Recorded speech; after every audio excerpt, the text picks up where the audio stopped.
that I have found her along the way. Now that I have found you, girl, girl.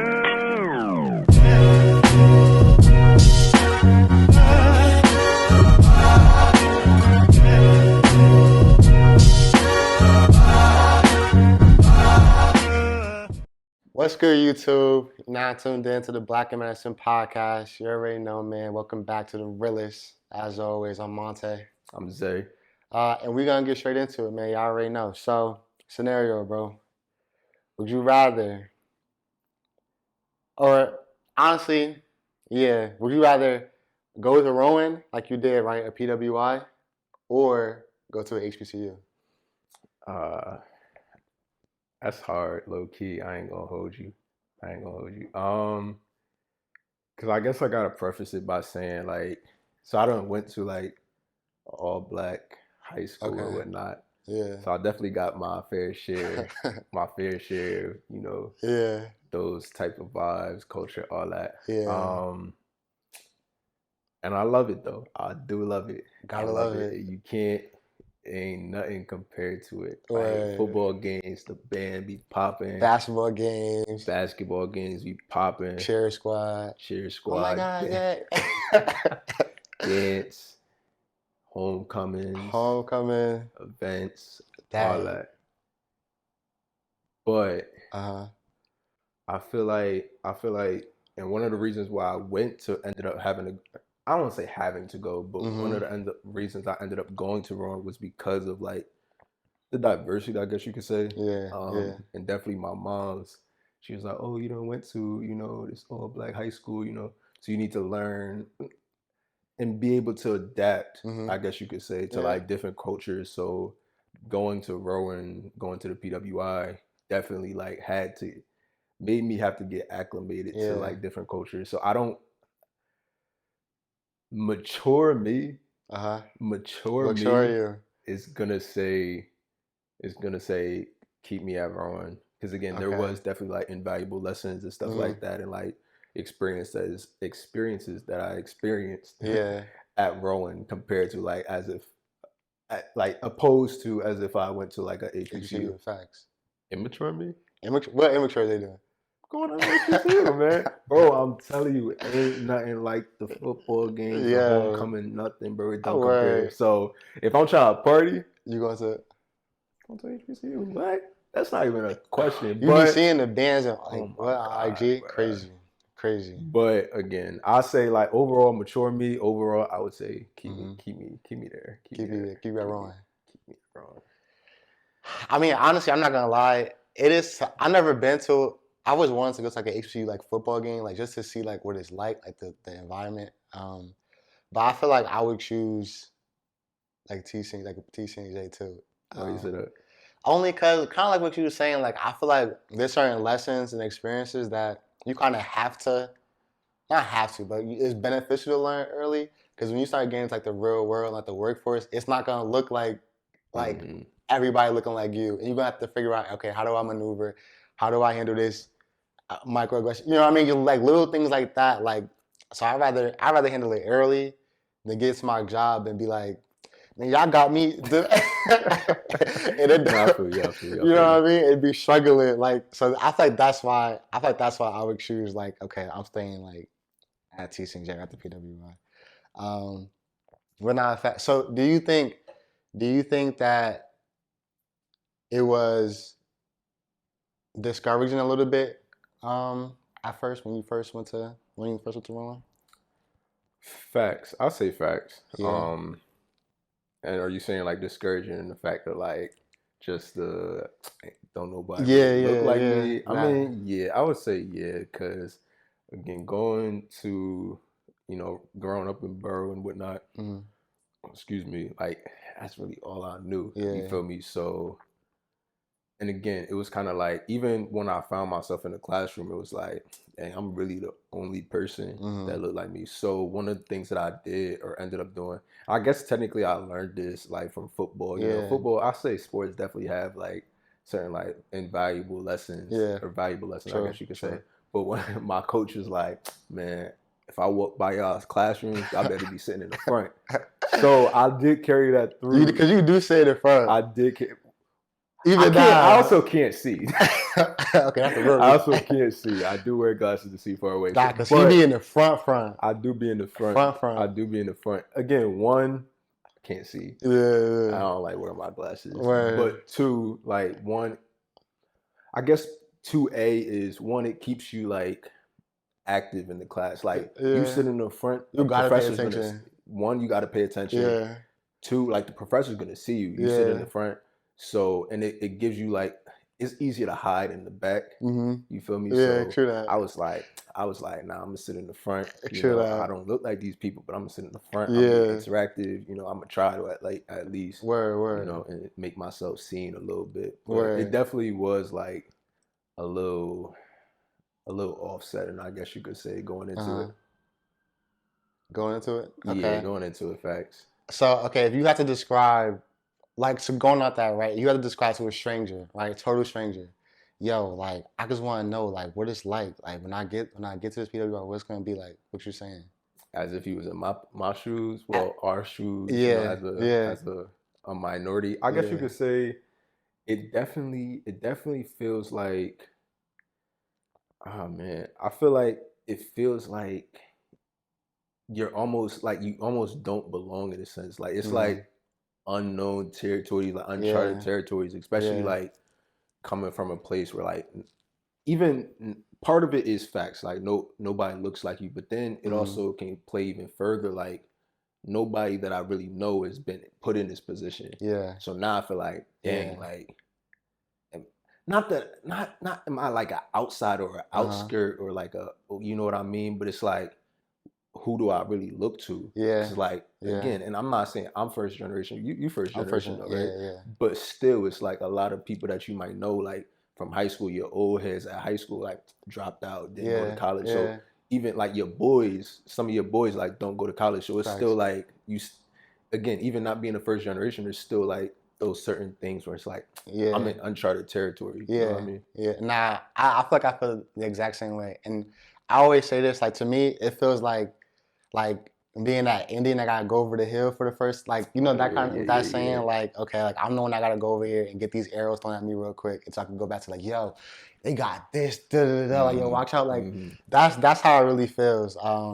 Like, and I think, and I would say part of it's like scary, not scary in the sense of like, oh my gosh, I'm not gonna make it, but scary in the sense of like what you were saying, like, man, it's just gonna be me, and ain't nobody gonna look like me. I don't know if I'm gonna be able to relate to a lot of people. Like, I know I'm not gonna relate to a lot of people. And it's kind of, I gotta figure this out, like, as I go. Facts. That's the scary part, because it's kind of like, bruh, if I mess up or if I make a wrong turn, I don't know. This could be like, you know what I mean? It's done. No more blackness. You know, this is why. But nah, for real. Like, there definitely is kind of like I don't want to say a target on your back, but sometimes it does feel like that, because it's like, as much as you may not like it, it's kind of like, and whether it's true or not, again, it's what you feel like. So sometimes it does feel like you have that target on your back, and like everybody's like looking at you like, again, you the only like, you know, person that looks like you in this class. So everybody else is like, oh, what's he about to do? Okay, so you saying target on your back, like everybody's paying attention to you. Fact. Well, and again, whether it's true or not, like some people might not even really be caring. Well, I thought you got to, because we stared out. Like you looking through the crowd. Okay, there's one. Like, so you automatically stared out. Yeah, but sometimes, you know, sometimes it is just in your head, like, everybody looking at me, nobody's paying attention to you. But still, again, we're talking about like what it feels like to like people like us. Like sometimes that's what it feels like we're being singled out. It does. You know what I mean? Nah, facts. I would say it does feel like that. Like, and it also feels like I remember a time, I don't know, it's kind of like this like dichotomy. It feels like there's this target on my back, right? And like everything that I do is kind of like put on highlight. And like, okay, if I mess up, me messing up is 10 times worse than if somebody else mess up. So I gotta be on my extra P's and Q's. Facts. And I get draining. I feel like a lot of times, like for me, I think that was my first, like, for even college, come to med school, like I get like socially kind of drained, because it's like, all right, let me put on because I know when I get it. Literally, because I feel like when I get in here, man, I can't show like, and sometimes it slips through, but like I gotta be extra confident because then if I'm not, and I say something and it's gonna get disregarded or like not taking that seriously or like you know what I mean, like I kind of gotta do a lot extra. So yeah, I mean, and okay, so do you feel like you said that you feel like there's like a target on your back? Do you like that? Not like it, but is that motivating to you at all in any way? To a certain extent, yeah. I'll say yeah. Cause for me, I be feeling like, oh yeah, this is my time to like prove one that me, Isaiah, Zay, whatever, I belong here. Me personally, I belong here. Like regardless of anything, like I belong here. But then the added fact of like being a minority, it's like people that look like me belong here too. Sure. So and it kind of is like I'm putting on for the city. You feel me? Like again, I'm that kid from the borough, like, but I'm in these rooms, I'm in these situations, like, and again, a lot of people might from like that I know that look like me might not be in that situation or in that room, but it's like, nah, like to everybody else, I want to show that like facts, like people like me can do this. Yeah, you know what I mean, and even like a little, almost like a motivator to like younger generations and my young boys or whatever like that. Like, nah, we can do this. Like I'm doing this, you can do it too. Facts. I agree. I feel like a big part of it is motivating to a certain point because I think when you start looking in those rooms and after the first feeling is like, okay, scary, like nervous, but then you like, man, like I'm tripping about. Like what? Like I'm him. Like I deserve to be here. Like that starts kicking in. But then I also feel like after a while, like that's a big load to carry. Like when you think about it. So me and Isaiah are both the only two black males in our class. And so we talked about this before. Like now you just mentioned it right now. Like a lot of times we're the only representation that our classmates or peers may have, at least in the academic setting, to black males, right? Like, am I, you know what I mean? So like, if I walk in the room and I say, "Yo, what's good?" Like I'm trying to like even like that's not professional, but I be feeling like okay, I can't do that. Not just because it affects Amonte, but because now if I do that, I'm messing it up for the other black men that might be coming through this, or peers that they might meet and now they might look at differently. I feel that. But I don't know, but I feel like sometimes I want to not relax, but be laid back a little bit and not have to like, okay, let me check this, make sure I'm doing this like every minute, every second of the day. Because then what if okay now, because I've had friends who like, so we both. Let me ask you this: did you choose?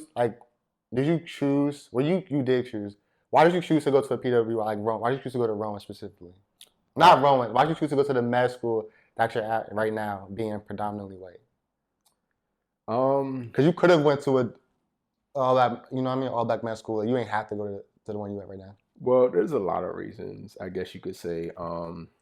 Again, the support system that I had here, like knowing the support system that I had here.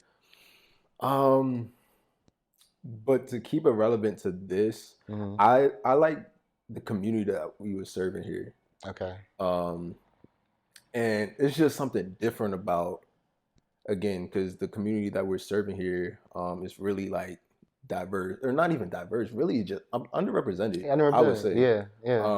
So it's something different about walking, like as a student doctor, walking into a room with a patient. It's like, oh, you my doctor? Yeah. Not yet. Not yet. I could be. But I'm in this position. Yeah. It definitely, the old lady like, oh baby, Right. To me, the population definitely was one of the big ones. Okay. And again, it's kind of that putting on like, nah, like I got us. You feel me? So that was one of the big reasons I would say. Okay. I feel like the reason I chose to come to the school that we're at now, knowing this situation, like how the classroom was gonna look like, um, was a big part of, like we were talking about, like the specific community that we're serving, and wanting to be surrounded by that and learn, like, okay, how do I fix specifically these types of barriers and these types of problems that may be going on and affecting underrepresented Black communities. But then another part of it was like,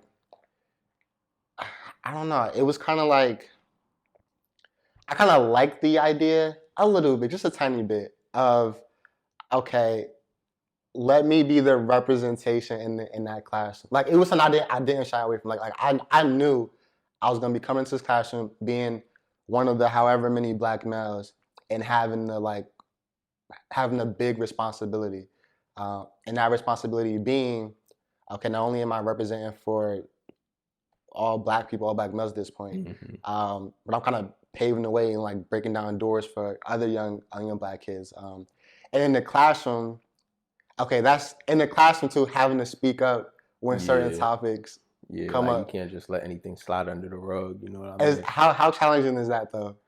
Or is it challenging at all?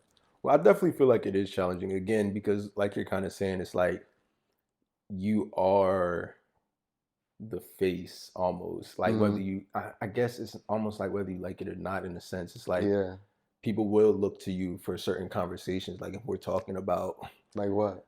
I don't know, let's say the Tuskegee syphilis experiment, you know, syphilis experiments, like people might look at, like when we're having that conversation in the classroom. It'd be apparent. I feel like maybe it could just be us, like, but I be feel like as soon as something like that come up, where it's like, yeah, that was just a tragedy, or I just be like you know what I mean? You know what I mean? So to a certain extent, it's like, one, you have a responsibility almost to like speak up for certain things like that, even like wrongdoings. Like if you peep something that is wrong, like if we're having a biopsychosocial type of conversation and with a patient or anything, like sometimes it might be up to you to bring up things that other people don't realize. Like, oh, this person, let's say a patient stem is like, oh, this person hasn't been taking a drug or they medications, real stressed, but keeps coming to the office. Maybe that person's working 5 jobs to you know, pay for this, that, and the third. They got family, they can't afford the drugs. So sometimes it does end up like, sometimes it's the people like us that, like, again, you might have not exactly lived that, like yourself, like myself, but you know like the type of things that go on in communities like yours. So those are things that you might want to bring up. And then also being knowledgeable about those things. So again, for example, the Tuskegee syphilis experiments, like just because you're Black, or if it was a Hispanic type of experiment, whatever, that affected a community like yours, just because you are that race or whatever, doesn't mean you know it all. So being knowledgeable in the fact that, all right, there's certain things that happen to my communities in the past that I need to educate myself on, so I can be able to talk about it, you know, comfortably. You know what I mean? Nah, that's another. That's a good point. I feel like that's another like aspect that doesn't get talked about a lot, and why that responsibility is so like is bigger than just like, okay, walk into a classroom and feeling like, oh, that's on me. But it's like, okay, I gotta make sure I know, like you said, a little bit about my history, my education. You can't just be talking anything. You can't just be talking. Because when they come up and you say something and somebody scratches their head like, I don't think that's how. Or again, sometimes it's just the power of your words. True. Like, again, whether it's because you end up being kind of like the only, you know, representation in the room, or just because of the position. You're a medical student, you know what I mean? Or when you get to it, be an attending, a resident, just the power of your words have like power. You know what I mean? So you can't just be talking about anything and not knowing about it. Yeah. Now, do you think, because I've had friends who, and I understood their sentiment. Like I said, I feel like me and you both were kind of on the same like mentality wise, where it was like, okay, now I want to be that voice, specifically because like I want to be, because when you think about it, our colleagues, right, these peers, they're gonna become doctors, and they're gonna be treating. The way I thought about it was that person, that's them, my peer, my colleagues, gonna be treating my grandmother, my mother, my uncle. I want them to treat that patient with as much knowledge about their culture back as possible. You know what I mean? I don't want them to be not inconsiderate, but just like not aware of it. And so, again, that was another point I think too of like why I was like, okay, I welcome being that responsibility. Like impart some of that knowledge. Impart that knowledge, yeah. Cultural competency is one of the big things that people always talk about. Exactly, and trying to teach my peers, okay, what it's like being in this position and what the film dynamic is like, and like you said, okay, it's not as simple as the patient is being incompliant, but they might have 10 jobs, 10 jobs crazy. It's crazy. They might have two jobs, like be a single mother and be like not even propagating stereotypes, but that reality situation sometimes, like it's not always simple and wealth isn't always there.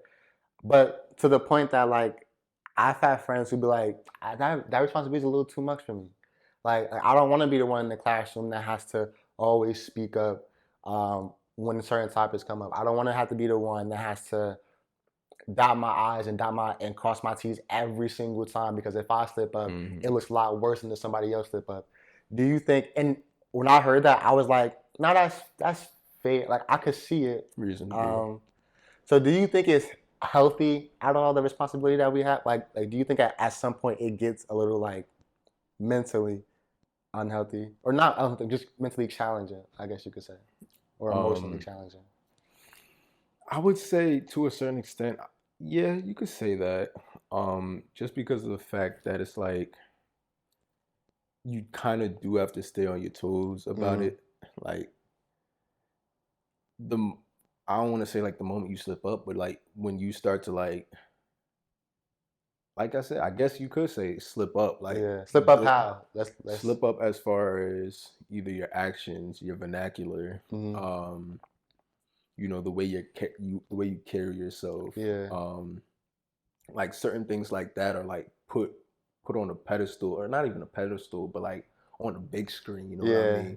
Especially like when you are like one of the only representation that others see. It's kind of like, all right, so and so did that, that, and they the people that I know, the people that I see every day. So it's like they done messed up. They all mess up. You know what I mean? And okay, you think that's fair? It's not. It's not. I wouldn't say it is at all, because as much as like, and actually I don't even want to say that. Stereotypes aren't. You can say stereotypes basically aren't true. You know what I mean? They're stereotypes. They're they're like kind of just like trying to group all these diverse and individual people into like a single comment and putting a single label on them. Yeah. Whether you black, white, Hispanic, Indian, there's certain like the stereotypes that are aligned with those type of people is kind of like, or whatever type of people, is like, just because I am this doesn't mean I do that. So you should be able to learn a person for them. Yeah.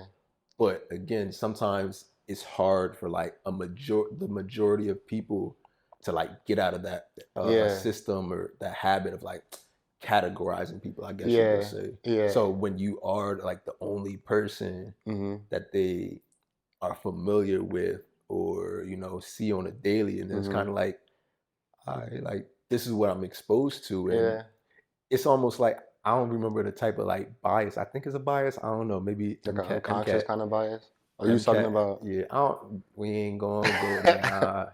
But some type of like, it's a bias, almost like explaining where like it's proving what I already think I know. Okay, I see what you're talking about. I see what you're talking. See, now you're gonna make me want to remember what it is. But I see self-fulfilling prophecy. Self-fulfilling prophecy. That's what. I think that's. But I ain't gonna.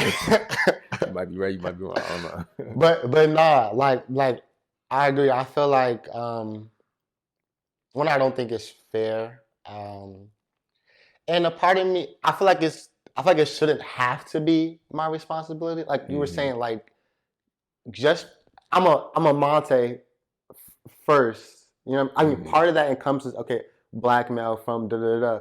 But just because I'm black doesn't mean whatever stereotypes. Just because I'm black doesn't mean there's some people who don't like rap, don't like, you know what I mean? Like it's not just because I'm not doesn't mean I fall into these different stereotypes or categories or have these attributes. So to have that kind of responsibility put on you involuntarily, because it's not something that nobody ever like pick me. Like I want to, you know what I mean? It's just like it's kind of come with the territory, and so I think I don't know. After a while, I feel like you got to figure out how to like balance. Like it's a give and a take. Like okay, I'm gonna make sure I'm professional and I'm gonna make sure I'm da da da. But at the same time, knowing that I can still be me, and if I do slip up or make a mistake, I just feel like it shouldn't be like, okay, that's it. All black people are terrible. Like what if or like okay, that's it. Like we knew they were ghetto. We knew they were da da da. Because we saying like that's how we'd be feeling. Like okay, if I mess up this one time, or if I make a mistake and come off too, I don't want to say too aggressive, but if my tone isn't how it needs to be, because I walk into a room, I'm like, all right, let me make sure I dial my tone down. Like let me make sure my posture correct. No, but not because if I don't do that, then immediately all these different negative opinions and ideas might come into mind. But I feel like, like we were saying, I feel like that's challenging a lot to deal with, for real. How we fix that? I mean, do we fix it? Do we fix it? I feel like it's not really up to us. Well, let me say this. I feel like the point of okay, what Monte does represents all black people. That's more so on the person who's looking at me. You know what I mean? Mm-hmm. Like, I think it's up to colleagues, peers, whoever to realize, like, okay, this is a Monte first. You know what I mean? Like, first and foremost. And get the chance, like you were saying, get the chance to know me, take me for who I am first, and then formulate your opinion based off me off that. Not based off, okay, here's this black person who does da da da da. Oh, and his name is Amonte. You know what I mean? Yeah. Like I feel like that's the first thing that I think is how you kind of combat that. But what do you think? I would say the same thing. Again, the fact that there's like this little recency kind of effect of like, oh, this is the person I'm or not even associated with, but that I see on a daily. So let me. Like again, and it's not even I'm not even saying it's conscious, but sometimes it's just unconscious. Yeah. So people aren't really aware of it, but like, oh, I see this person on the daily, they act like this, and let me, confirm or deny how I already feel about, or not what I already think I feel or think I know about, this category of type people, I guess you could say. So I feel like it does come down to a certain extent of like just exposing, like for everybody, you know what I mean? So like even for, black people to, Hispanics or whites or whites to blacks, Hispanics, or Indians or whatever, like just expose yourself and immerse yourself in a lot of different cultures and not even cultures, just the people, you know what I mean? Because again, you have to, it's important to like know a person for a person. Yeah. You know what I mean? As opposed to trying to generalize and categorize people, you know what I mean? And I feel like when you get to know them, then you might see, okay, there are cultural things that they embrace. There's some people who like there's certain I think aspects of black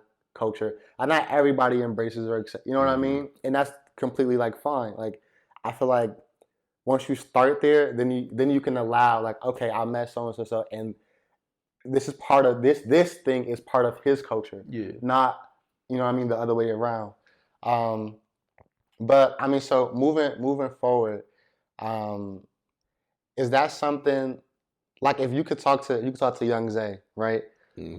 Would you give him any advice on how to handle that, like emotionally, mentally, like with that pressure, that responsibility that we're talking about?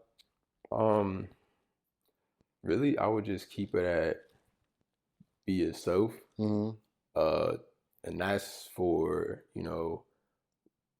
one, working or like being in a community or a population that's like not your own. Be yourself, stick out for who you are, not as opposed to like what you come from, I guess you could say. And then just stay strong in that, you know what I mean? So again, prove yourself. That's my big thing. That'd be my big thing. Like I'm gonna prove that I belong here. You know? No matter what, I belong here. I'm gonna show it. You know what I mean? Okay, now look, real quick on that. Do you feel like, why do you feel like you gotta prove yourself? Because I'm that guy. Well, why do you feel like I need to prove I belong here? Because because I feel like we share that sentiment. I feel like we share that sentiment, but I feel like you more so like you tell me like a lot like nah, like that's like yeah. So why do you think that? Like why do you like? Um, Again, part of it is the fact that, again, coming from a minority population, Mm-hmm. it's like I gotta stand out. Yeah. I got put on for the team. You know what I mean? Yeah. Um, and again, I really it is just part of it is just me. Like, you know what I Yeah. mean? Like, I want to prove that I can do the things that I put my mind to. So some of it's Yeah. just intrinsic. Like, Okay. it's just here with it. You know what I Okay. mean? I So feel you. I'm gonna do what I gotta do Yeah. for myself. Sure that. And by doing it for myself, I'm I'm also doing it also, for. I true that. you know what I mean? True that. True that. I mean, so I think for a moment, not even for a moment now too. I'm not gonna lie. It's like it's decreased a little bit. That kind of motivation, because what we're really saying is that we kind of take pride in like let me show you like for me that Yeah. this is it. But I always feel like that feeling of let me show you that this is it. It's kind of like I don't know. Now, okay, I'll say this. Before, I used to feel like that because I used to think that me being a black male, being the only black male in class, and then not being many of us, that a lot of Mhm. people but do doubt what I say, or if I spoke up in a group setting or something, I might say an opinion. I used to hate this. Oh my god, in college, I'll say something, and it'll be right, but either I won't say it with. I'll say it plainly. Nah, I think it's B. Like it's B. Mhm. So not that blatant, but but you know what I mean. Like where it's like okay, well, I just got disregarded, um, and then it'll come up like okay, I was right, and I'm like out in my head, I'm like I told like you feel me. I told I y'all. told you, but I be feeling like, or at least in the moment, especially in college, like okay, it was because I looked a certain way, and whatever ideas they had about me, they didn't think that I was capable of doing or being right or doing da da da da. Mhm. And so for me, like for a while, that's where that stemmed from. Like, okay, I need to prove that yeah, like this black male deserves a seat. Like you ain't make a mistake when you chose me, because I'm aware of all the negative stereotypes that come along. I know it's an uphill battle for me. Like, and it's not like that for all people, Mhm. right? Like, am I tripping when I say that? No, I wouldn't say at all. And again, I ain't gonna never say technically everybody, like nobody has it on a silver platter, but sometimes it do boil down to some people do, Have a just little. not even specific people, but just like the way the world works. Mm-hmm. Some people just are in a better position, I guess you could say. Yeah, I mean, because there's certain things that I think we have to do that not everybody has. Everybody has to, like we talk about. I mean, maybe not every, but we talked about code switching. And so code switching, right, is when like literally, I feel like I'm trying to describe it. Literally, just changing your vernacular or change whatever it's like slang out the window, and now it's okay. Professional setting, make sure my vernacular is straight, make sure my all that. Some people don't really have to do that because they were brought up in a situation where that's not even a thing. You know what I Mm-hmm. mean? So for us, that's like another okay hurdle, I guess you could say, like another thing I gotta change or alter. Yeah. But I was saying like that. I think for me, like now, I kind of backed away from the whole like, let me prove I belong here to more so like, man, I know I belong here, and whether I Yeah. get this question wrong or right, I'ma still belong. You know what I mean? Mm-hmm. Like whether I speak up instead of and nah, that wasn't it. Okay, cool. I'm still pushing. Like you know what I mean? Like and so I don't know, and I think that's why. I think for me personally, it was hard to do the other way because I get so caught up in like comparing myself to everybody. Like, Yeah. Dad, how I get that wrong, Monte? You tripping, yo? Like, you know what I mean? Yeah. So I kind of had to switch gears a little bit. Um, but facts. I mean, so how do you feel like right now? Like, you think like you've been managing it like all right so far in medical school, like as far as being the only black one of the only black males in your class? Managing as far as like, what you mean? As far as like emotionally, like mentally, like you feel like yeah, I've been doing all right, and if so, like how you been doing that? I mean, I feel like I've been doing decently well. There definitely is like always that kind of like, again, almost like imposter syndrome of like, man, like this is what I'm supposed to be doing. Sometimes feeling like not singled out per se, but like sometimes feeling like I don't have much to add, I guess you could say, just because like whether it's myself doing it or just like, and again, I'm not saying it's purposeful on anybody else's part, but like sometimes it does feel like I'm kind of pushed to the corner in a sense. And again, sometimes it is myself, or kind of just like hiding back in the background. But again, I've been trying to, again, almost like I've said before, like prove myself. Like, let me get out of this corner. Let me speak up for myself. You know, get out your comfort zone a little bit. Let me get out my comfort zone a little bit. You know, socially, you know, emotionally, academically. And let me speak up. Let me say what I know. You know what I mean? So I feel like that has helped me. Again, just that mindset of like, all right, I got this. Like, so I keep saying I'm that guy. You know what I mean? So I'm gonna speak my piece. You know, despite everything, I'm gonna do what I gotta do. And I feel like you gotta do that. Like especially when you know you're a minority in the situation, and you know it's not a lot of people like you in here. You kind of gotta tell yourself that, like, okay, like, nah, get out your head, like. So like speak up. Like if it's wrong, it's right. Speak up. Say what you want to do. Like get out your comfort zone. Like so I feel like that's a major key. And I mean we talking about, you know, what it feels like to be the only two black men in our class, but I low key feel like the next question is like, why is that? There's a lot of answers to that. There's a lot of answers to that. There's a lot of answers to that. I think you should make a series, bro. A series? I think you should make a series. Like, why? Coming up? A series coming up, man. Word. True that. I like that. I bet. So, I mean, that's concluding this episode. So you heard it here first, man. The next couple of videos that we're going to be dropping is addressing why is lack of representation in healthcare and med school specifically. And we're going to have some guests pop up too. Yeah, hopefully we can get that set up. You know what I mean? Yeah. That'd definitely be interesting. Facts. So, man, make sure you tune in. Again, as always, much love. Thank you guys for watching, for all the love and support. Don't forget to like, comment, subscribe. As always, man, drop your favorite Bible verse in the comments. You never know who can help. And follow my boy on TikTok. What's your TikTok? KXNG.ZX. That's the IG and the TikTok. Facts. My IG, UPSOHAI_. And we got some fire merch coming for y'all soon, man. So make sure y'all follow us on IG at Black in Medicine and check us out. But man, that's a wrap. I didn't know about the Spotify, right? Whoa, you almost forgot. I almost died. Yo, we on Spotify. We on Spotify. Big time. You in your car. Yo, this that. That's that. Make sure you follow us on Spotify too, man. Black in Medicine. We're going to put this all in the bio, all in the outro. In fact, that's it. That's it. Hey, man, that's a wrap.